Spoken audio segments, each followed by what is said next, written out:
So we're just gonna go ahead and do a bearing and seal replacement. So we already took the wheel off. Typical nut size on these is 34 or 33 millimeter, and this is what we used. Yeah, 33 millimeter, 1/2 inch Milwaukee. Took it right off. Take the wheel off, move out of the way, have it on jack stands, jack. And for this one, all we need to do is just take the drum off, because we're not taking the brakes apart. Now we're going to inspect the brakes, make sure they're not, make sure the drum isn't cracked or is it not overheating, stressed out, and also make sure the shoes make sure the shoes aren't cracked or missing pieces, or any of that sorts. So we take the drum off, then we're gonna take these 1, 2, 3, I think there's 6. Yes, there's 6, probably 9/16 bolts for this cap off. When we do that, the oil's gonna come out, so we're just gonna get our homemade catch can there and catch whatever we got coming out of there. And yeah, so let's take all this off and we'll see how bad the damage is. All right, once you take the whole hub off, you're going to do is you're inspect your bearings, but we're gonna have to take those out. The outer bearing, Dad's gonna clean with some diesel and gasoline mix with the rest of the retaining stuff. But what you're gonna do is you're gonna inspect, make sure there's no scoring, there's no gouges here. This is where the seal goes. This is where the outer bearing and the inner bearing go. Make sure that isn't messed up. And if you see any type of overheating indications, then that means that this was running low on oil. But in this case, there isn't. So we're gonna clean this up. We're gonna clean this area as well and clean the brake shoes a little bit, and then I'm gonna take all this apart. This is where it was leaking. Okay, we're gonna put some new bearings. So yeah, we're just gonna go ahead and put new bearings and seals. Just that's how we do it. But usually, you just wanna make sure your bearings, the old ones, if you're gonna reuse them, make sure they're not messed up in any sort of way. But we just like to put new stuff. That way we have insurance that it's good. But you always know that new doesn't mean good. So just double check. All right, let's get all this cleaned up.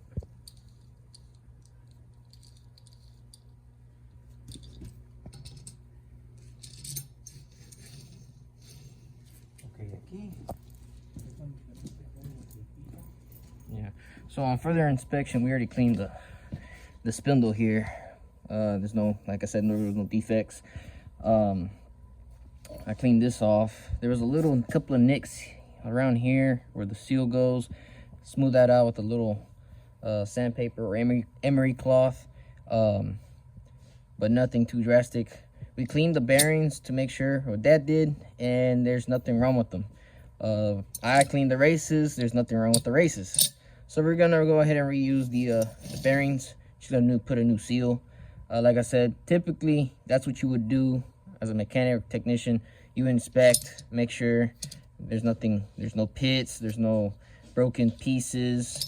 In this case, there wasn't. So we're gonna reuse the bearings and the races. Just put a new seal.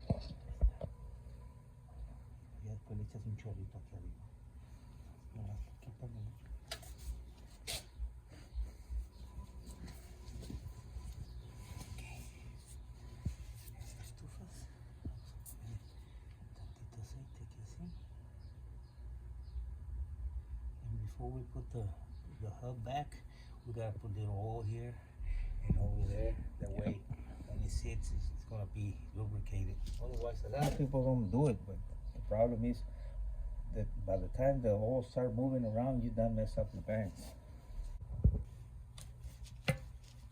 Just like that. And that's it.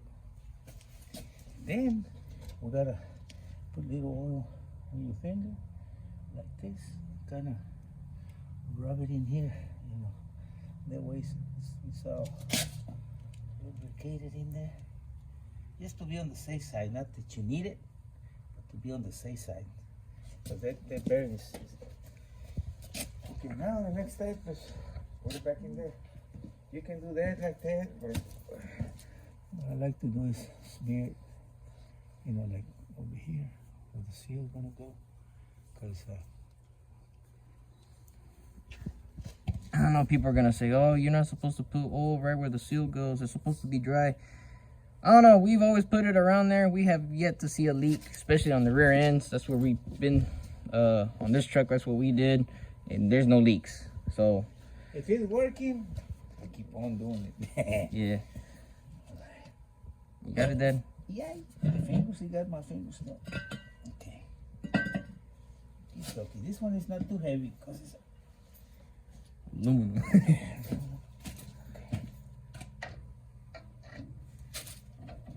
That's it. And then we get the, I tell you what, before we put that bearing, what I like to do, let me get this stuff.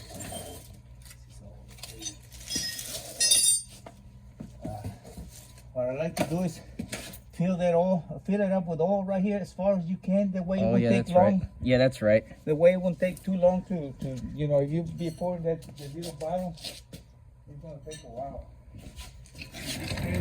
This deal, see, not everybody got it, so you know, you work with what you got. But in this case, be sure this is all real clean and stuff. And then we put it right here, like that. And then we pump it. Oh, you know what? You get the silicone from over there. All right. Well, I'll go get that and I get my tripod because I gotta look at the paper that I got for the bearing adjustment. All right. Now we're gonna do the adjustment now. So according to stem code, we're gonna be doing these steps, and this is for my setup that I have. I will show y'all a picture right about now.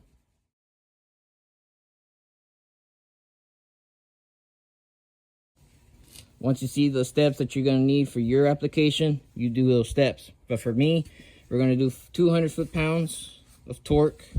Then we're going to back it off one full turn. Then re-torque it to 50 foot-pounds. And do a final back off of a half a turn. And then we're going to torque it completely to 300. But that 300 is going to be on the outside nut, not this nut. And you get your dial indicator. You set it up. Should have no less than 1/1000th of an inch, but no more than 5/1000th of an inch. That's acceptable in play. So let's go ahead and torque it to 200. Get your torque wrench, have it ready.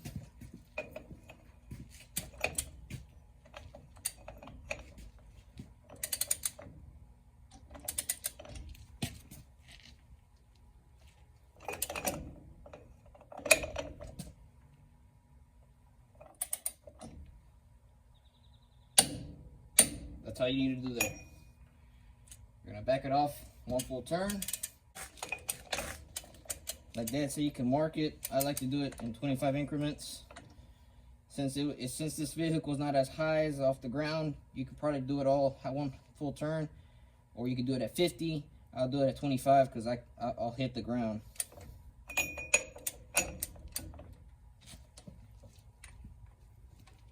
There's 25. 50, 75, one full turn. Now we're going to torque it down to 50.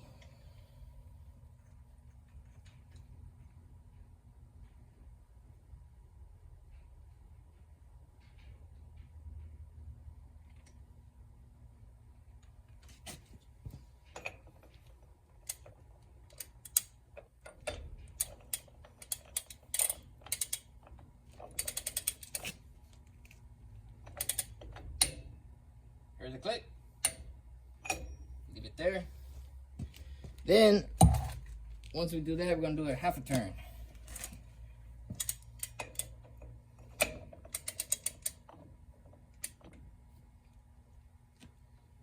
$25, $50. That's your adjustment. Now, we're going to put this keeper in. Okay. Your second one. Yeah, but not hold on, son. You gotta line it up with the chichita. This right here. Oh, there's a chichita. Yeah. Okay. Okay, so you got it. See right there? Okay, you loosen it up, tighten it up, whatever. Yes, right there. Okay. Then, and that one, it can go anywhere, just like that. Okay. And then you put your other nut. Yeah. And what this, when you tighten it, this little dot is gonna go into that other nut with the other holes. There you go.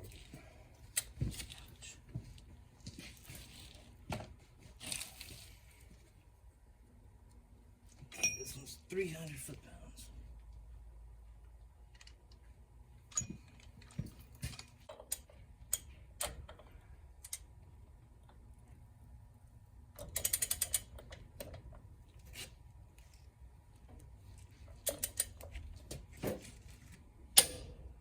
There you go, 300 foot-pounds on the outside nut. Like I said, you get your dial indicator, check the end play. This one, it was bent down, so we're gonna bend it back down. That way this doesn't back off. It shouldn't back off, but that's just as a safety, security tab there, in my case. All right, let's bring out the dial indicator, do that, check this down. See how it times this? Just right. That's right. People say check it by feel, but I don't know. Like I said, there's a right way of doing it. That's the right way to do it. So, all right, now we're gonna put the hubcap back on.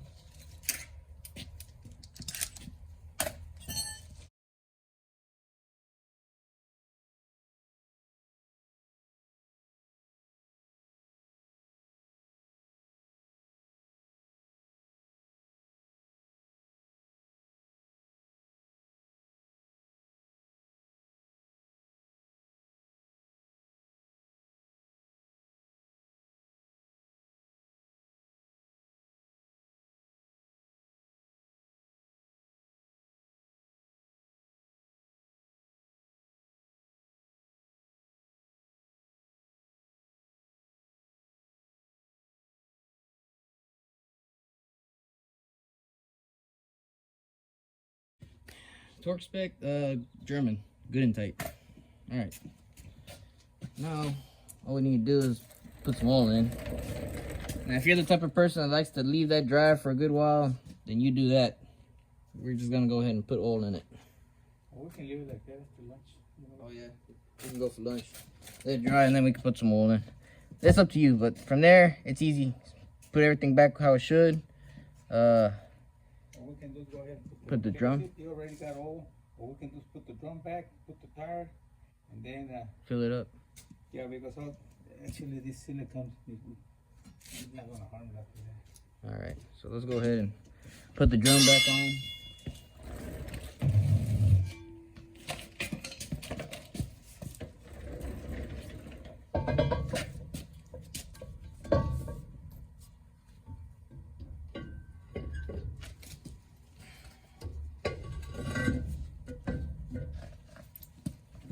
There we go. That's back on. All right, we came back from lunch. We had some nice Chinese. So that's gonna fill her up to the right level, which on these plastic caps, there's 2 lines. One that's add and then full. You can't see it on these anymore because they're just faded. But well, it's the gasoline, we cleaned it up. But the thing is, it shouldn't take too long to fill it up because we had already previously filled the hub, remember? Mm-hmm. That way it wouldn't take too long. Otherwise, you will have to fill it up and let it sit, you know, to let that all seep back through the gear, through the bearing. In this case, it's full right there.